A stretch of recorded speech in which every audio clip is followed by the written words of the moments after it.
Hi friends, আমি Somlata the cake স্টোরিজের তরফ থেকে আরও একটা নতুন কেকের গল্প নিয়ে চলে এলাম। এটা বলতে পারো আজ থেকে প্রায় 1 বছর আগেকার একটা কেকের গল্প। তো এই কেকটা কিভাবে অর্ডার পেয়েছিলাম এবং এই কেকের কনসেপ্টটা কিভাবে আসে সেটাই তোমাদের সঙ্গে আজকে শেয়ার করব।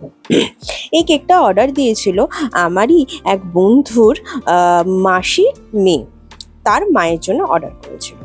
তো সেইখান থেকে এই কেকের অর্ডার। তো আমার বন্ধুটা তো আমার কাছ থেকে প্রচুর কেক খেয়েইছে, বিভিন্ন তার বার্থডে সেলিব্রেশনেই হোক বা অন্য কিছুতেই হোক প্রচুর কেক খেয়েছে। সে তো অবভিয়াসলি খুব ভালোই বলে। তার বার্থডেতেও আমি প্রচুর কনসেপচুয়াল নতুন নতুন কেক করেছি, যেগুলো কেক করার পর তো অবভিয়াসলি প্রচণ্ড ট্রেন্ডিংয়েও গেছিলো এবং প্রচুর সেই ডিজাইনের কেকও সেল করেছি। তো এবার তার ফ্যামিলির তরফ থেকে একটা কেকের অর্ডার পাওয়ার পালা ছিল। তো সেই কেকটা বেশ সুন্দর করেই আমি করি। তো প্রথমে বলেছিল যে তার মায়ের জন্মদিনের জন্য কেক নেবে সেই দিদিটি।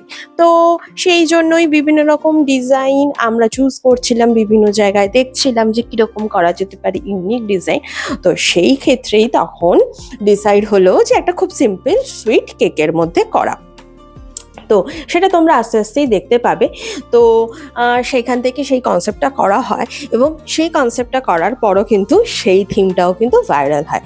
তারপরও কিন্তু 3-4টে সেই মা কনসেপ্টের ওপর কিন্তু কেকটা আসে।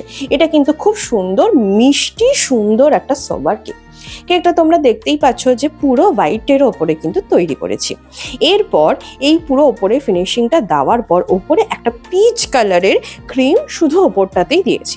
এই পিচ কালারটা বলতে পারো কিন্তু হোয়াইটের সঙ্গে অল্প একটু জাস্ট লিটল বিট যদি আমরা অরেঞ্জ কালার ইউজ করি তাহলে কিন্তু এই পিচ কালারটা চলে আসে। সব রকম কালার কিন্তু মার্কেটে অ্যাভেলেবেল থাকে না, বিভিন্ন রকম colour combination mix and match করে কিন্তু আমরা কেকের কালার তৈরি করি। অ্যান্ড প্রত্যেকটা কালার কিন্তু এডাইবল ফুড কালার। তো ওপরে দেওয়ার পর সুন্দর করে কিন্তু একটা নজলে পাইপিং ওয়ার্ক করেছি।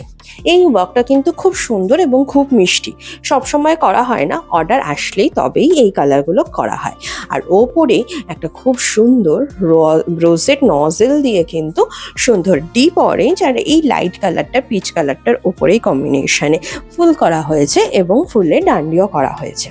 এরপর সেখানে বো দেওয়া হয়েছে আর খুব সুন্দর একটা ফন্ডেন্টের উপর একটা মিষ্টি নোট লেখা হয়েছে।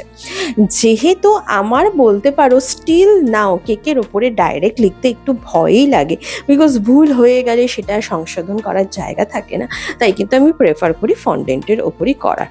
আর পালস কিছু ইউজ করেছি।